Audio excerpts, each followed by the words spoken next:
vício religioso, Deus. Eu sei que o meu maior desafio nessa noite é não te atrapalhar, Senhor. Então eu te peço que tudo aquilo que é meu, que é da minha carne, Deus, caia por terra em nome de Jesus.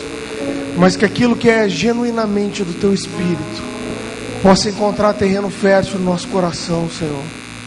Abre os nossos ouvidos espirituais, Senhor. Abre o nosso entendimento.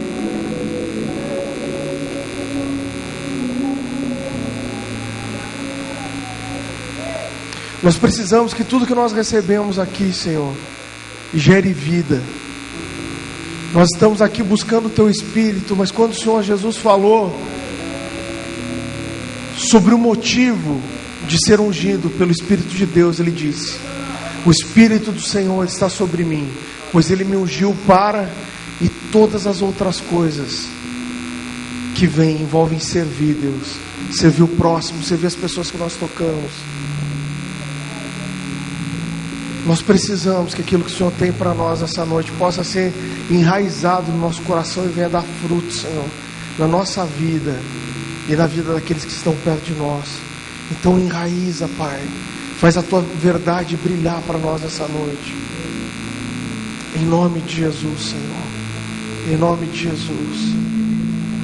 Amém, querido. Se você quiser sentar aí onde você está mesmo, encontrar um lugar para sentar, fica à vontade.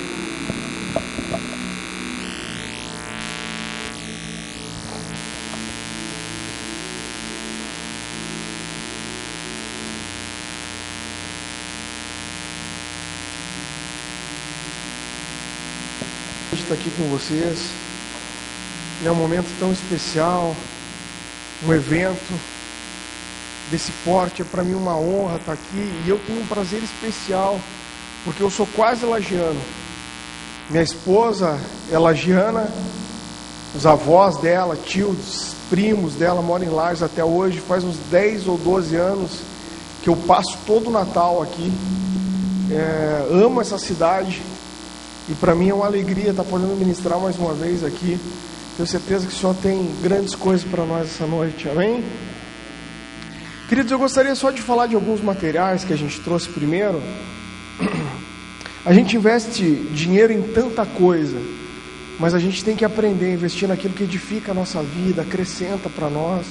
Eu desde a minha adolescência aprendi a ler a palavra de Deus, ouvir mensagens, e como isso fez parte da minha história, né? Muito do que eu sou hoje é em cima daquilo que eu li, que eu ouvi, e a gente precisa investir nisso.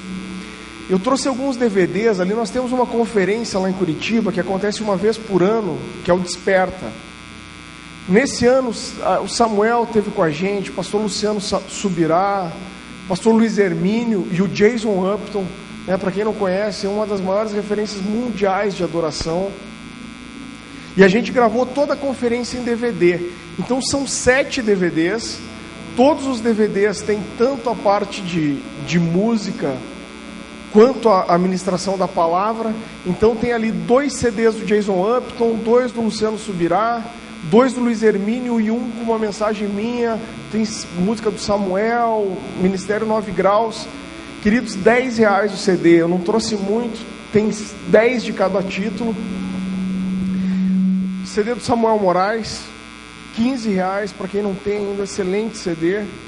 E eu trouxe alguns livros. Eu queria falar especialmente de 2. Eu trouxe 4 livros do pastor Luciano Subirá. Esse livro se chama De Todo o Coração. Ele fala sobre amar a Deus sobre todas as coisas. É um dos meus livros preferidos. O pastor Luciano é o meu pastor, o pastor do Samuel, né? Tem um ministério de ensino incrível. É um livro excelente, gostoso de ler, vai mexer com você, mexer com o teu coração. E um dos outros livros dele que eu mais gosto, O Agir Invisível de Deus. Ele fala sobre a forma que Deus age na nossa vida, muitas vezes sem que a gente perceba, e fala da submissão da nossa vida à vontade dele. Amém, queridos? Faz uma cara de profeta, vira para o cara que está do teu lado e fala assim: eu profetizo que você vai me dar um livro de presente. Mas se você não me der, eu vou pagar o mal com o bem, e eu que vou te dar um livro. Amém, querido? Abra, por favor, sua Bíblia em Filipenses, capítulo 4. Difícil vocês lerem aí, né? Não tem problema, eu leio aqui. A palavra de Deus diz assim: alegrai-vos sempre no Senhor. Outra vez eu digo, alegrai-vos. Queridos, eu acho tão interessante como a palavra de Deus ressalta a questão da alegria. O autor aqui, ele fala: alegrai-vos sempre no Senhor. Outra vez eu digo, alegrai-vos. Neemias 8:10 fala que a alegria do Senhor é a nossa força. A palavra de Deus fala, eu estou bem alérgico, gente. Não estranhe se eu der umas tossidas no meio, a voz falhar, mas no final tudo dá certo. A palavra de Deus fala que o Senhor foi ungido com óleo de alegria. E eu acredito que a alegria, ela deveria ser uma das principais características da vida do cristão. Eu acredito que quando aquele povo olhava para aquelas pessoas na igreja primitiva, uma das coisas que mais chamavam a atenção, que traziam sede nas pessoas, era perceber nelas alegria. Essa é uma das coisas que o mundo mais busca. A Bíblia fala que a alegria é fruto do Espírito. Então a alegria, queridos, deveria ser uma das características mais marcantes na vida de todos os cristãos, na minha e na sua. Agora, por que muitas vezes não é assim? E eu tenho aprendido que a alegria, ela é fruto de uma outra coisa, que se chama confiança. E a confiança é fruto de você saber exatamente em quem está depositada a sua fé. Quando você se sente confiante, você recebe paz e alegria. Isso é fruto de outra coisa, que se chama intimidade. Eu tenho percebido que as pessoas que eu conheço, que mais têm uma fé mais ativa, são as pessoas que conseguem nutrir um relacionamento mais profundo e íntimo com Deus. Eu gostaria de falar sobre 2 tipos de fé essa noite. O Senhor tem ministrado no meu coração que existem 2 tipos de fé. O primeiro deles é muito importante, é onde a fé começa.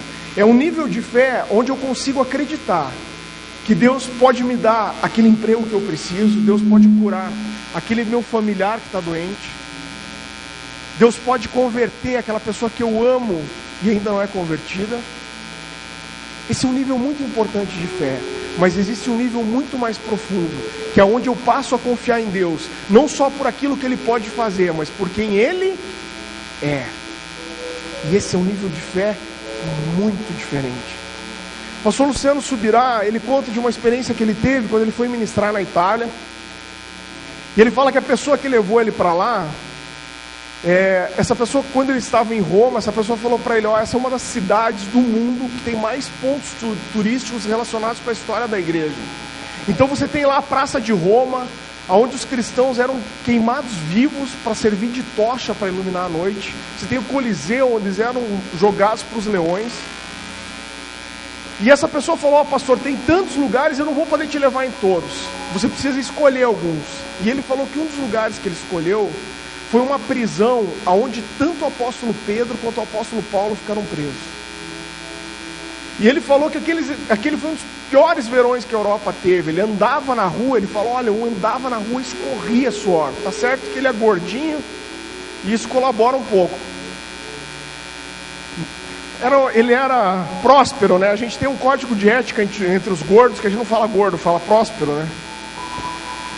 Lá na igreja a gente diz assim, tem um provérbio dos pastores, que pastor sem pança não inspira confiança. Então...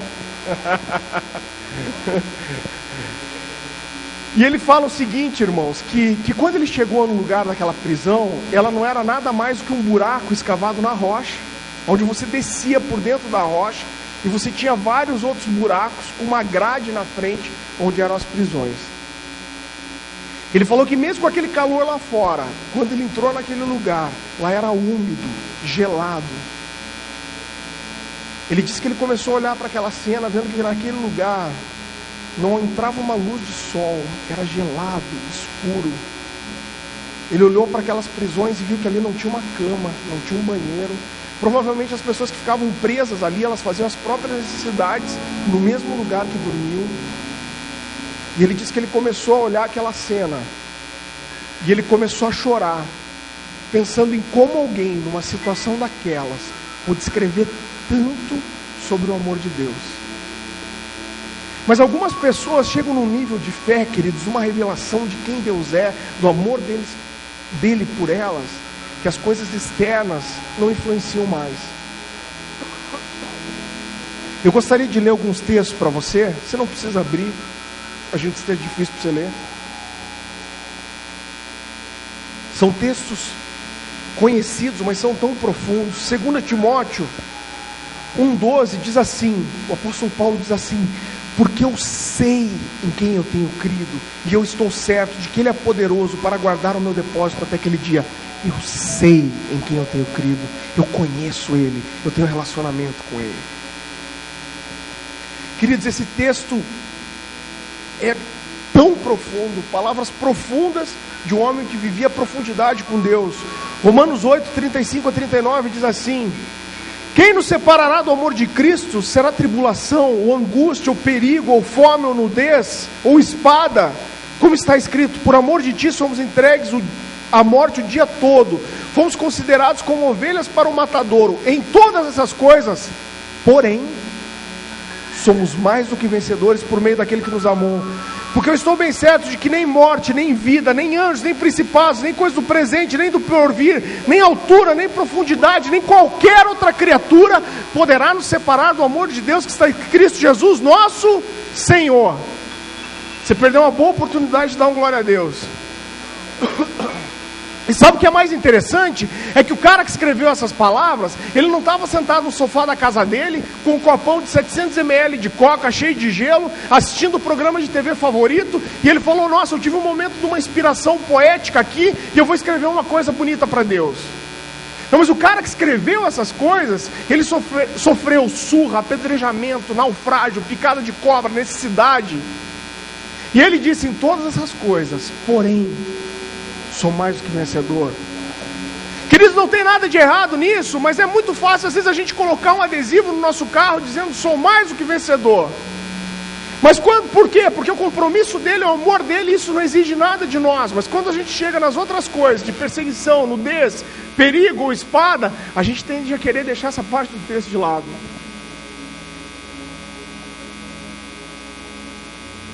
Eu quero falar aqui sobre dois homens muito conhecidos de nós.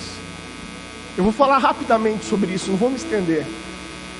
Mas que são homens que aprenderam a confiar em Deus não só por aquilo que Deus podia fazer, mas por quem Ele é.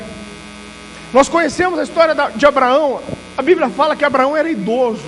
A sua esposa Sara, ela já estava velhinha, capenga, pelancuda, era estéril. E Deus chega e dá uma promessa para ele, fala assim: Abraão, dessa tiazinha aí eu vou te dar um filho. E a Bíblia fala o quê? Que Abraão acreditou naquilo, querido, e Isaac nasceu. Agora eu quero que você pense um pouquinho comigo o que significava Isaac para Abraão. Eu fico imaginando Abraão acordando de manhã e ele senta na porta da tenda para amarrar a sandália dele, e ele vê Isaac brincando, e toda vez que ele olha para Isaac, ele podia olhar e dizer: Deus é fiel. Aquele menino representava a fidelidade e a ação de Deus na vida de Abraão. Mas um dia, queridos, Abraão está sentado na frente da tenda dele, e Deus aparece para ele e diz assim, Gênesis 22, 2: Abraão, toma o teu filho, o teu único filho, Isaac, aquele a quem você ama, e vai à terra de Moriá, e oferece-o ali em holocausto num dos montes que eu te mostrarei. Querido, eu vejo que Deus parece que quer puxar do coração de Abraão o valor que Isaac tem. Deus fala assim: ó, pega teu filho, o único filho que você tem, aquele que você ama tanto, e dá ele para mim. Mas a palavra de Deus fala que Abraão foi fiel, e ele acorda de manhã, ele separa as coisas para oferecer o holocausto, ele junta ali um feixe de lenha, ele pega o cutelo, que era uma espécie de uma machadinha usada literalmente para partir no meio o sacrifício. Ele pega o fogo, e ele vai com alguns servos para a beira daquele monte. Quando ele chega aos pés do monte, ele fala para os servos: agora vocês ficam e eu vou subir com o meu filho. Mas a palavra de Deus, ela tem uma coisa engraçada. Às vezes é muito fácil a gente virar a página e ver que tudo aconteceu bem, tudo acabou bem. Mas quando eu olho para isso, queridos, eu tento me identificar com a história de Abraão, e eu fico imaginando Abraão subindo aquela montanha. Eu tenho um filho de 1 ano e 2 meses. só Deus sabe o que ter um filho desperta no coração da gente. Ele não precisa fazer nada, só a condição de ser filho enche o coração da gente de amor, ganha o nosso coração. Eu fico imaginando Abraão subindo aquele monte, ele olhando para Isaac carregando aquele feixe de lenha, e ele pensando: Deus, como está bonito esse filho que o Senhor me deu, ele está forte, Deus. E provavelmente, querido, naquela subida Abraão lembrou do primeiro dentinho que nasceu em Isaac, da primeira vez que Isaac olhou para ele e falou assim: papai. Talvez Abraão tenha olhado para aquele menino forte, carregando um feixe de lenha, e tenha lembrado quando ele brincava com Isaac, carregava ele nas costas. E nesse momento Isaac vira para ele e fala assim: Isaac sabia o que era sacrificar, ele andava com o pai. E ele falava assim: pai, está aqui a lenha, o fogo, o cutelo, mas cadê o sacrifício? E como deve ter sido difícil para Abraão dizer: o Senhor proverá. Mas o que eu acho mais tremendo, querido, sobre a vida de Abraão, é um detalhe que não está em Gênesis, mas está lá em Hebreus 11, 17 a 19, que diz assim, presta atenção nesse texto. Pela fé Abraão, quando posto à prova, ofereceu Isaque, e estava mesmo para sacrificar o seu unigênito, aquele que acolheu alegremente as promessas, a quem se havia dito: em Isaque será chamada a tua descendência. O mais importante agora, porque considerou que Deus era poderoso até para ressuscitá-lo dentre os mortos. Quando eu leio esse texto, sabe o que eu vejo? Eu vejo um homem que está em conflito. Ele está subindo aquele monte, ele está pensando assim: Deus, o que o Senhor vai fazer, Deus? O Senhor vai ressuscitar o meu filho? O Senhor vai fazer o tempo voltar para trás? O Senhor vai me parar, Deus? Eu não sei o que o Senhor vai fazer, mas alguma coisa o Senhor vai fazer, porque eu sei quem é o meu Deus. Eu sei quem é o meu Deus, e Ele não vai me deixar na mão. 3 outros homens, Sadraque, Mesaque e Abdenego, homens de Deus, que viviam no meio de um povo corrupto, idólatra. O rei Nabucodonosor acorda meio surtadão um dia e fala assim: cara, agora chega, ou vocês adoram a minha estátua de ouro e as nossas imagens, ou eu vou lançar vocês numa fornalha de fogo. E eles dão uma resposta muito interessante para o rei. Daniel 3, 16 a 18 diz assim: responderam Sadraque, Mesaque e Abdenego ao rei: ó Nabucodonosor, quanto a isso não necessitamos de te responder.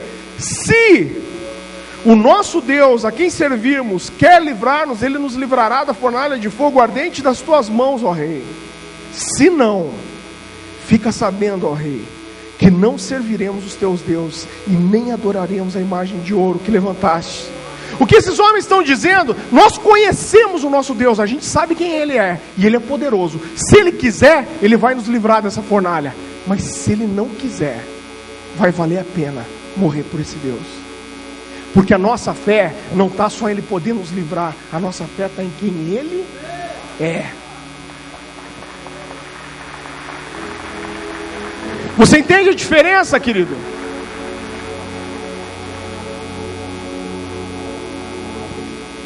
Vira para a pessoa que está do teu lado e pergunta assim, aquele irmão que vai te... Para não fazer acepção de pessoas, você vira para o irmão do outro lado que vai te dar o DVD, e você fala assim: você está pronto para perder o controle? Faz tempo.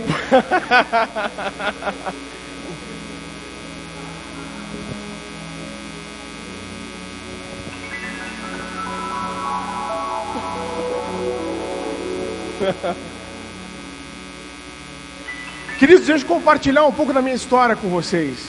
Eu comecei a namorar com a Dani, que hoje é minha esposa, no finalzinho do ano 2000. Em 2001, eu comecei a fazer estágio num laboratório, uma multinacional da indústria farmacêutica. Eu era aquele cara de pastinha preta que entra na tua frente no consultório do médico que você adora. E eu lembro que quando chegou no final de 2001, o meu gerente me chamou para uma reunião. E quando eu sentei com ele, ele falou assim: olha, Farley, a gente está gostando demais do teu trabalho. E quando você vai sair de férias agora em dezembro, quando virar o ano, a primeira oportunidade que eu tiver, eu quero te efetivar na empresa. E queridos, aquilo significava muito para mim. Por quê? Eu estou vindo para esse cantinho aqui porque eu consigo ver vocês, tá? Por quê? Porque não só meu salário ia ser umas 4, 5 vezes maior, eu ia ter telefone da empresa, ia ter carro financiado pela empresa, ia ter plano de saúde, mas principalmente porque aquele emprego ia significar que eu ia poder casar logo. E crente tem que casar logo, amém, irmãos? Amém, aos irmãos, aleluiado. É isso aí. E eu lembro que eu saí daquela reunião todo empolgado, eu sentei com a Dani e falei, Dani, se eles me efetivam no começo do ano, eu acho que ano que vem mesmo a gente pode fazer um planejamento e casar. Irmãos, a gente já sonhou, já viu nossa casa, nosso casamento. E eu lembro que eu nunca torci para umas férias acabarem tão logo. Eu voltei de férias, eu acho que eu estava umas 2 semanas trabalhando em janeiro ainda. Meu gerente me liga um dia e falou, Farley, eu preciso falar com você. Quando ele falou isso, a gente marcou um ponto de encontro. Eu liguei para a Dani e falei, Dani, acho que é hoje. Vai orando aí, porque o Edson, meu gerente lá, quer falar comigo.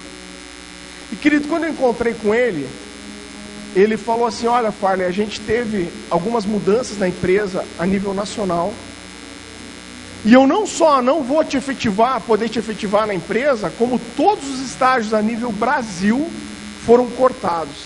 E eu vou ter que te desligar da empresa. Irmão, pensa num balde de água fria.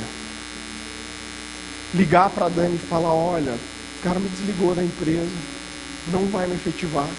Mas como as coisas não acontecem de uma só, queridos, naquela mesma semana, meu pai estava com um problema de garganta que não sarava, ele foi fazer alguns exames, e eu liguei para ele, aí de um dos hospitais que eu trabalhava, e eu lembro que eu falei, daí pai, você pegou os resultados do exame? E ele falou assim, filho, eu estou com câncer. Queridos, eu lembro que eu ouvi aquilo, eu não sabia o que eu fazia, se eu chorava, se eu ficava tonto. Eu lembro que eu peguei um ônibus, eu fui para casa. E quando eu cheguei em casa, meus pais chegaram logo depois de mim, meus pais e minha irmã. E meu pai, quando desceu do carro, até estava bem, mas ele me abraçou e começou a chorar. E eu não sei se você já teve uma situação de ter uma doença assim na família, mas é terrível, querido. O que isso faz com as emoções da família é terrível. E uma das sensações que mais me marcaram é que de repente, de uma semana para outra, eu estava desempregado. Eu não tinha como pagar minha faculdade.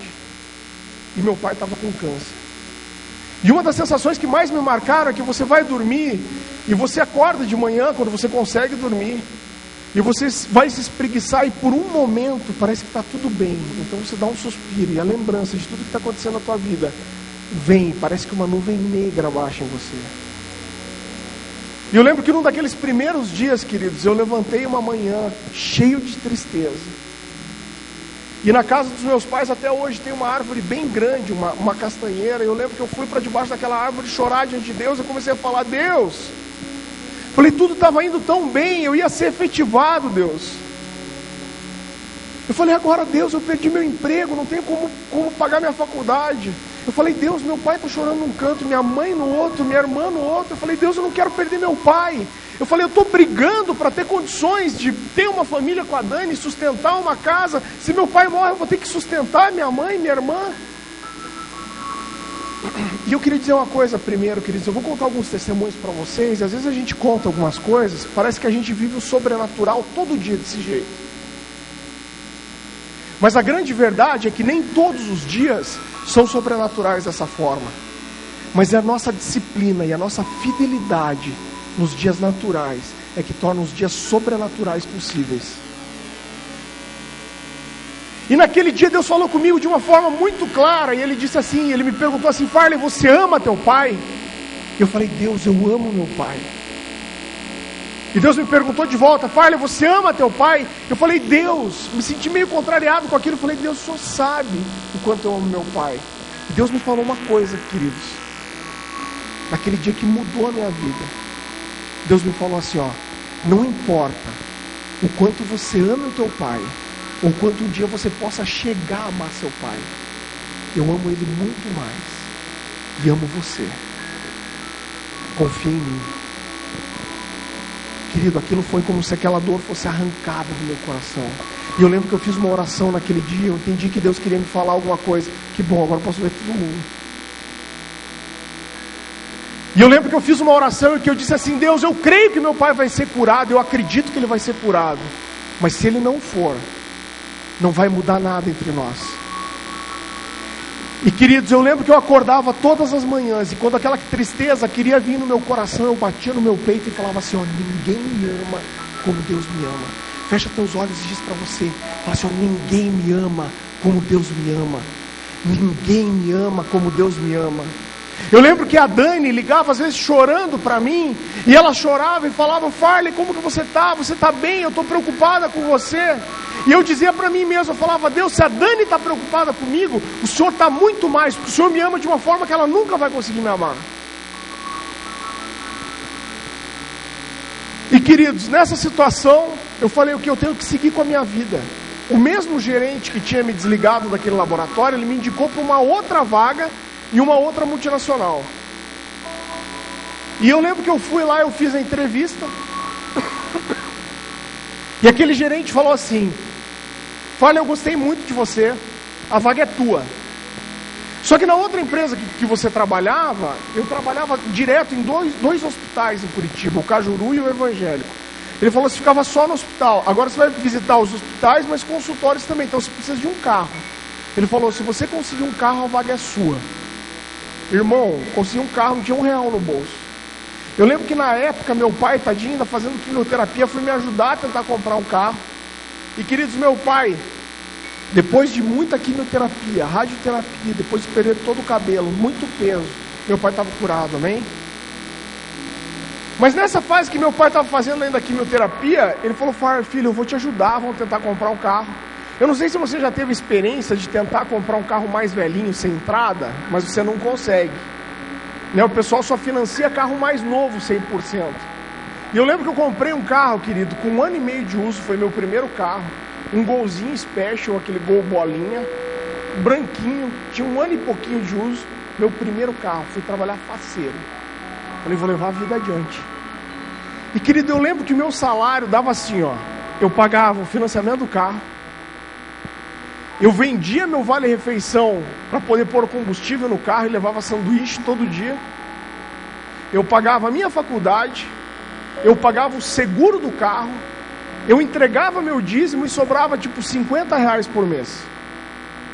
Mas eu não sei o que aconteceu no final de mês, eu não sei se a faculdade aumentou, o que aconteceu. Eu sei que chegou no finzinho do mês e eu percebi que eu não ia conseguir pagar tudo. Eu falei assim, ó, ou eu vou entregar meu dízimo, ou eu vou pagar o seguro do carro. E eu, como bom crente, falei: não, eu vou entregar meu dízimo e vou deixar de pagar o seguro do carro, porque Deus vai ser fiel comigo. E foi mesmo, mas não bem do jeito que eu esperava. Irmão, fui visitar uns médicos no hospital evangélico um dia, e representante, eu não sei se você já viu, mas anda em gangue, né? Tem uma rua ali do lado do hospital evangélico que todos os representantes param ali, é dificílimo de achar a vaga. E eu estou chegando ali naquele dia, bem do lado da ortopedia do hospital evangélico. A hora que eu viro a esquina, irmão, tem uma vaga debaixo de uma árvore, numa sombra. Eu brinco que só faltou tocar uma música, apareceu um arco-íris, os coelhinhos, as borboletas. Eu falei: meu Deus, essa aqui é a vaga. Entrei debaixo daquela sombra, abri o porta-mala, peguei algumas amostras de medicamento e fui para dentro do hospital visitar aqueles médicos. Eu imagino que eu fiquei uns 30, 40 minutos lá dentro. E quando eu saí, irmão, só a sombra estava lá.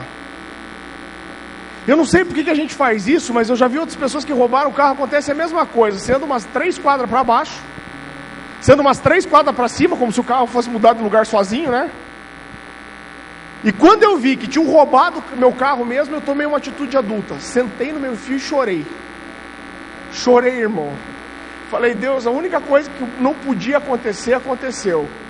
Irmão, apesar de todos os meus esforços, contato com irmãos que eram da polícia, eu nunca mais achei aquele carro. Levaram meu carro, todos os meus documentos, meu almoço, uma jaqueta que eu adorava e uma caixa de Trident novinha com 18 envelopes, irmão. Maldade, né? Até hoje eu sinto uma dor no coração. Esses tempos atrás eu preguei no interior do Paraná essa mensagem. Tinha um irmão que tinha uma distribuidora de doce, me trouxe um saco de chicletes. Falou: irmão, é para você ser curado isso aí, pastor. Queridos, aí eu falei: meu Deus do céu, o que eu vou fazer agora? Tinha 3 anos para pagar daquele carro ainda. Falei, Deus, o que eu vou fazer? Eu preciso trabalhar, eu preciso continuar. Emprestei o carro da sogra. Irmão, não tinha batido o carro uma vez na vida. Emprestei o carro dela em um mês, bati 2 vezes. Só a graça, né? Uruca total. Irmãos, quando eu vi que não dava mais, uma prima minha me emprestou R$2.650. Eu lembro até hoje, 2.650 para tentar comprar um carro ou alguma coisa parecida. Irmão, pensa nos trem que eu andei. Eu andei nos carros que nem para plantar xaxim dentro prestava. Você não acredita?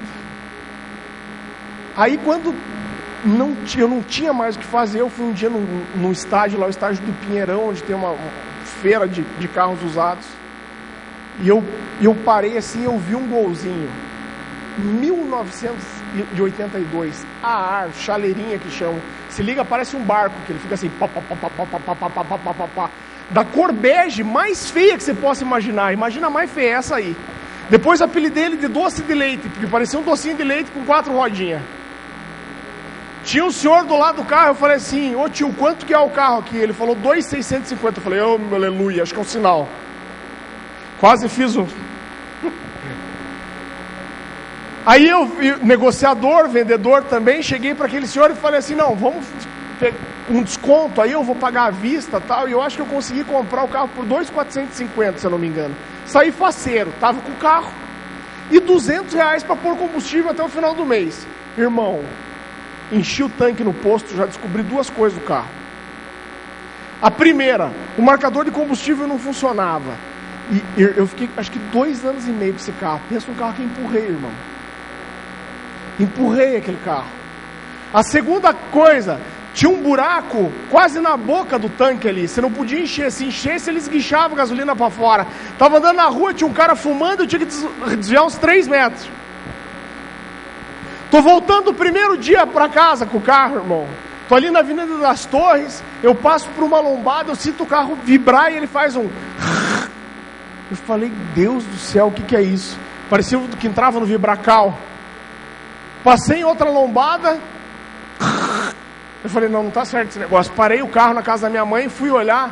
Irmão, o assoalho estava tão podre que meu banco estava indo embora do carro.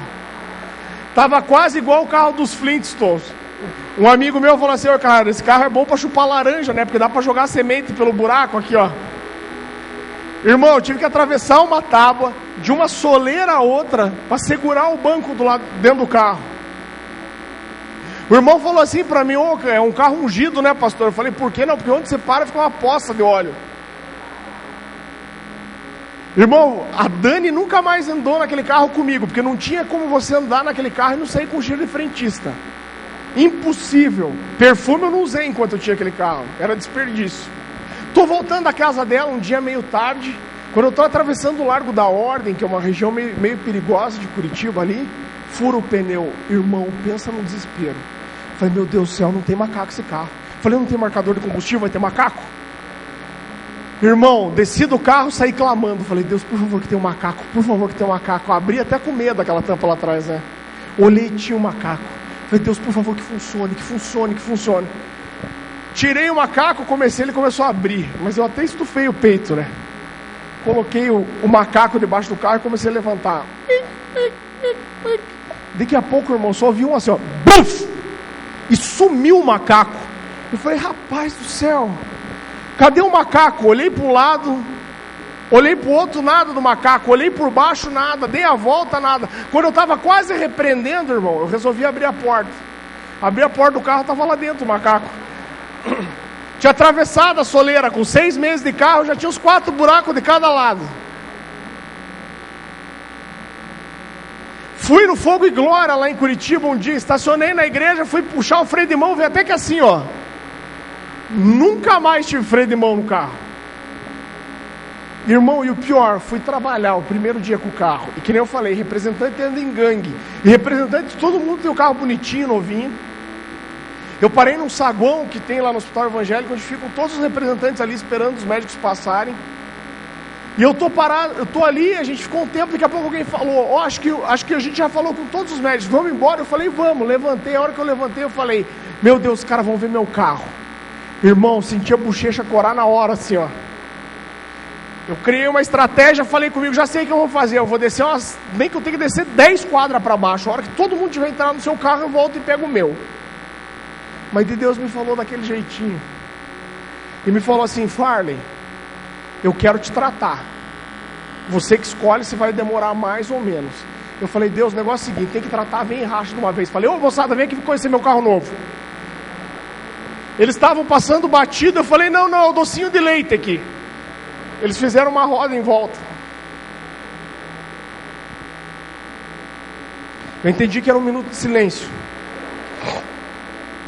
Daqui a pouco alguém falou: vamos embora então, vamos. Irmão do céu, o carro com o tempo ficou temperamental. Então eu, com roupinha de representante de laboratório, sapato de bico fino, calça social, camisa, eu ia abrir a porta do carro e ela não abria às vezes. Eu tinha que fazer o quê? Eu abria a porta-mala, arremessava a maletinha para dentro e ia engatinhando até a frente. Para quem entende um pouquinho de carro, tem os dois amortecedores ali com duas molas na frente. Uma de um lado estava podre, a lataria, a mola já estava virando uma antena. Então não importava como eu deixasse o volante, tinha uma roda que sempre ficava torta para um lado. E em pouco tempo tinha o único carro de Curitiba que cantava pneu mesmo andando em linha reta. Eu podia estar 10 por hora na melhor estrada, o carro ia. Volte e meia eu virava uma esquina e saía um se jogando. Meu Deus! O cara está se perdendo, né? Irmão, para acabar a história do carro, eu vou contar uma coisa para vocês que é esquisita. É bem esquisita, mas é verdade. Tinha sido uma semana de trabalho bem cansativo. Eu tinha ficado um pouco até mais tarde na casa dos pais da Dani. Não era casado ainda. E eu estou subindo ali a Padre Anchieta, que é uma rua grande. E o carro estava garoando, e o carro começou a dar umas falhadas. Eu tive a impressão que o acelerador estava travando. Eu olhei para baixo e dei umas bombadas no acelerador. Mas quando eu voltei a cabeça, eu vi um carro crescendo na minha frente. Eu tentei desviar, mas eu dei uma baita de uma cacetada. Eu fui parar em cima daquele canteiro que tem naquela rua. Irmão, quando eu bati o carro, eu dei uma pancada meio forte no peito por causa do cinto. Eu saí meio tonto, já pensando: meu Deus, eu não tenho seguro, Deus, o que eu vou fazer? Irmão, a hora que eu desci do carro, eu ouvi uma voz falar assim atrás de mim: Farley. Quando eu olhei para trás, eu descobri que eu tinha acabado de destruir um Megane importado de uma amiga de faculdade da Dani. Queridos, Curitiba é grande. A probabilidade de eu acertar o carro daquela menina.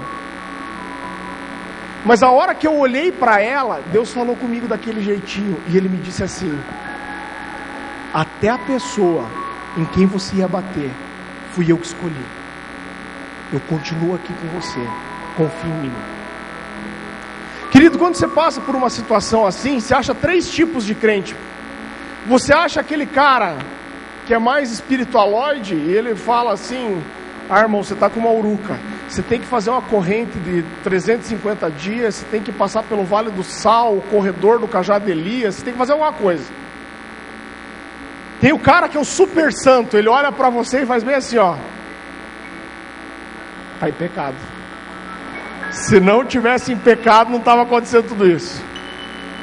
Tem o cara que é mais prático, que fala assim: não, isso está acontecendo porque você não fez manutenção no carro e tal. Mas eu sabia que Deus queria me tratar, e eu aceitei que Ele mexesse na minha vida. Eu falei para Deus: eu quero aprender a confiar no Senhor, porque o Senhor é, não só por aquilo que o Senhor faz. Eu quero compartilhar uma última história com vocês do tempo de laboratório. Queridos, quando eu trabalhava em laboratório ainda, eu fiz um projeto especial uma vez. E eu trabalhava dentro do pronto-socorro dos hospitais. Eu ficava até, acho que eu começava a trabalhar das 7h30 até 10h30 da noite. Dentro do pronto-socorro. Levava amostra de medicamentos para os médicos, levava um jantar para eles, fazer um trabalho ali dentro. E eu lembro de uma cena, eu vou contar para vocês como está na minha cabeça, mas que me marcou. Minhas primas, lagianas. Eu estava naquele hospital e apareceu um garotinho na minha cabeça, acho que de uns 5 ou 6 anos, presta atenção nisso. E parece que ele tinha subido no escorregador e ele caiu antes do escorregador terminar. E para proteger o rosto, ele colocou a mão na frente. Mas a mão quebrou e encavalou em cima do braço. E queridos, a medicina ela tem algumas coisas grotescas. Quando acontece isso, não tem muito o que fazer. Os médicos dão uma anestesia local. Um médico segura o corpinho da criança, outro segura na mão e eles começam a puxar até entrar no lugar. Hoje eu tenho um menino que é discípulo nosso lá, que é ortopedista. Ele falou assim: o osso da criança é flexível e às vezes você tem que quebrar ele para o outro lado para você conseguir colocar a mão no lugar. E porque a musculatura da criança fica tão retesada, às vezes 2 homens puxando tem dificuldade de colocar aquela mão no lugar. E queridos, eu vi aquela cena, aquela criança estava ali, o pai do lado, e de repente aqueles homens começam a conversar com aquela criança. Um médico segura no corpinho dela, outro agarra a mão e começa a puxar. E quando começa a puxar, essa criança começa a gritar. E ela fala assim: para, tá doendo. Ela olha para o pai e fala: pai, faz ele parar, ele está me machucando. Eu falo assim: pai, me leva para casa, eu só quero ir para casa, por que você me trouxe aqui? E eu olhava nos olhinhos daquela criança e eu percebia que ela estava magoada com o pai. Na limitação do entendimento dela, ela não conseguia perceber que aquele processo era importante para que ela não perdesse aquela mão e ficasse com aquela mão aleijada. A única coisa que ela via era o quê? O meu pai, que devia cuidar de mim, que devia me proteger. Eu estou com dor, estou cansado. E o meu pai, que devia me proteger, ele me trouxe aqui para que o homem que eu não conheço mexesse na minha mão, me machucasse ainda mais.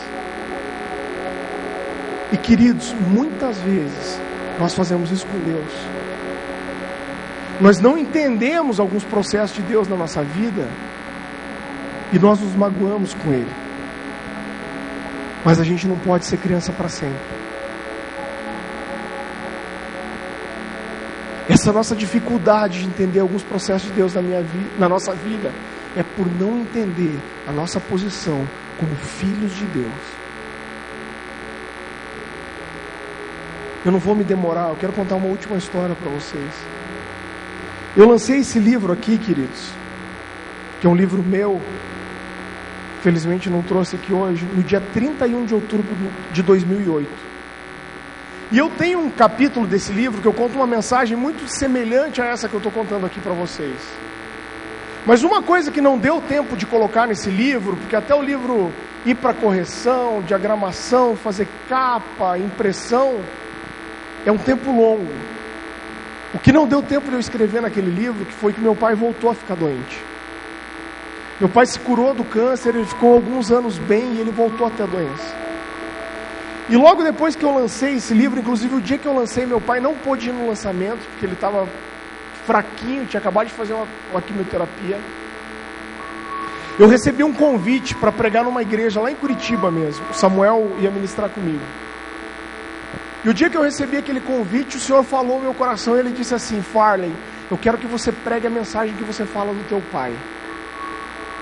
Mas querido, eu fiquei resistindo àquele pensamento, mas naquela semana eu ia pregar lá no dia 15, num sábado. Naquela semana, do dia 8 ao dia 15, o Senhor todo dia ficava falando no meu coração. Ele dizia assim: eu quero que você pregue a mensagem que você fala do teu pai. Eu dizia: Deus, mas eles já encomendaram uma mensagem, eles querem que eu fale sobre avivamento. E Deus me falava: eu quero que você pregue a mensagem que você fala do teu pai. E Deus falava assim para mim, e eu falava para Deus: Deus, mas essa não é uma mensagem para jovens, é uma mensagem talvez para um domingo. Deus insistia: eu quero que você pregue a mensagem que você fala do teu pai. E eu argumentava: Deus, mas meu pai voltou a ficar doente, não faz nem sentido eu pregar essa mensagem. Mas Deus insistia isso no meu coração, querido. E eu aquela semana toda relutando com Deus. Eu ia pregar lá no dia 15, sábado. No dia 14 de manhã, uma sexta-feira, minha mãe me liga de manhã e diz assim: Farley, ela falou, teu pai está respondendo super bem ao tratamento, mas ele fez uma quimioterapia, ele não está muito bem hoje, ele está fraco.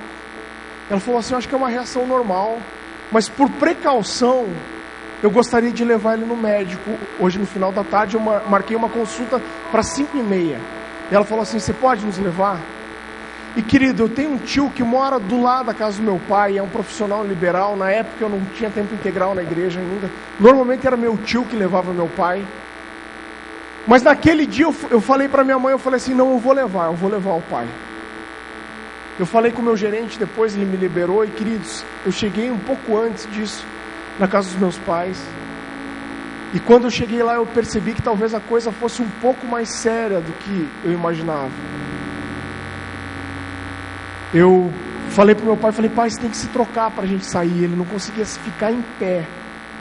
Ele não conseguia sentar na cama, querido. E eu lembro que eu ajudei meu pai a se vestir naquele dia. E quando meu pai terminou de se vestir, eu falei, pai, você consegue ir andando até o carro? Ele falou, filho, eu acho que eu não consigo. E querido, eu lembro tão bem dessa cena. Eu coloquei um braço por baixo das pernas do meu pai. Eu enrolei os braços dele no meu pescoço, eu peguei ele no colo, e eu levei ele no colo até o carro. Eu coloquei ele no carro, eu lembro que eu fui o caminho inteiro até o hospital, eu fui segurando a mão dele, eu falei, pai, vai ficar tudo bem, você vai chegar lá, vai tomar sangue, vai tomar umas plaquetas e você vai ficar bem. Queridos, 5:30 da tarde, eu deixei meu pai para fazer aquela consulta no hospital. 6:30 da tarde, eu recebi uma guia do médico para internar meu pai. Às 5 para meia-noite daquele dia, eu recebi uma ligação da minha irmã, dizendo que meu pai havia falecido. Assim, ó. Eu lembro quando o telefone tocou, eu sabia que a coisa estava feia. Eu falei, Dani, eu não quero atender. A Dani atendeu e ela virou para mim e falou assim, ó, teu pai faleceu. Querido, quando eu ouvi aquilo, meu estômago revirou. Eu não sabia se eu chorava, se eu gritava, o que eu fazia. Na hora eu segurei um pouco aquilo. Eu sou o único filho homem. Eu falei assim, Dani, vamos para o hospital. E quando eu estou no caminho para o hospital, querido, eu começo a pensar, acho que é uma coisa que todo mundo pensa. Eu comecei a pensar, meu Deus, quem será que eu tenho que avisar que meu pai faleceu? E nessa hora eu lembrei que eu tinha no dia seguinte uma ministração com o Samuel. Eu falei, meu Deus, eu tenho que desmarcar com o Samuel, eu tenho uma ministração amanhã, só que na hora da ministração eu vou estar no enterro do meu pai. Querido, nessa hora, Deus falou comigo daquele jeitinho de volta. Ele disse assim, você entendeu agora? Porque eu fiquei a semana inteira pedindo para você que você pregasse a mensagem que você fala do seu pai. É porque eu queria que você lembrasse que eu amo ele mais do que você nunca vai amar. E eu amo você. E eu amo a sua família. E eu continuo aqui com você. Aquilo foi como se aquela dor que tivesse sido arrancada do meu coração. Eu lembro que eu virei para minha esposa. Eu falei, Dani, eu estou bem, eu quero fazer uma oração. E eu fiz uma oração a Deus, queridos, agradecendo a Deus pelo pai que eu tive. Como que chega a minha história até aqui, queridos? A cura que Deus fez no meu coração aquele dia foi tão grande que no dia seguinte, eu saí do enterro do meu pai e eu fui pregar naquela igreja. E eu preguei sobre paternidade de Deus. Eu casei com a Dani. Eu tive um casamento de cinema num lugar de rico lá em Curitiba, um clube de campo. Não gastei R$1. Eu fui trabalhar no grupo RPC, que é afiliado à Globo, né? Vocês têm aqui também, esqueci como que é o nome aqui. RBS, né? É a mesma coisa, só que lá do Paraná. Tinha um bom salário, a gente mora bem, come bem, investe bem, graças a Deus. E há 2 anos, dia 20 agora faz 2 anos, que eu tive o privilégio de abrir mão de tudo daquilo para estar no ministério em tempo integral. A grande verdade, queridos, é que Deus, Ele não está interessado em tirar o Isaac de nós, mas Ele quer a disposição do nosso coração de entregar esse Isaac. Alguém disse assim, que Deus Ele está pronto para te dar qualquer coisa que você esteja pronto para devolver para Ele. O meu Deus e o seu Deus, Ele não aceita 98% de nós, 99% de nós, 99,9% de nós. Ele quer tudo. O meu Deus, o seu Deus, ele exige tudo. Mas quando a gente consegue chegar ao nível de intimidade, de confiar no amor dele, a ponto de conseguir juntar tudo que nós temos, que nós somos, que nós sonhamos, juntar tudo isso e falar: Deus, eu não quero ter o controle de nada, tudo que eu tenho, que eu sou é teu, eu te entrego. Sabe o que ele faz? Ele junta tudo isso, ele aperfeiçoa e ele te entrega de volta. Quero chamar os músicos aqui. Abaixa tua cabeça, fecha teus olhos. Mas muitas vezes, queridos, nós dizemos para Deus: a minha vida é tua, Senhor, faça de mim o que o Senhor quiser. Mas existem algumas áreas da nossa vida, queridos, aonde as nossas palavras podem falar uma coisa diferente, mas o nosso coração, a nossa atitude está dizendo: Deus, tudo é teu, mas não mexe aqui, Deus.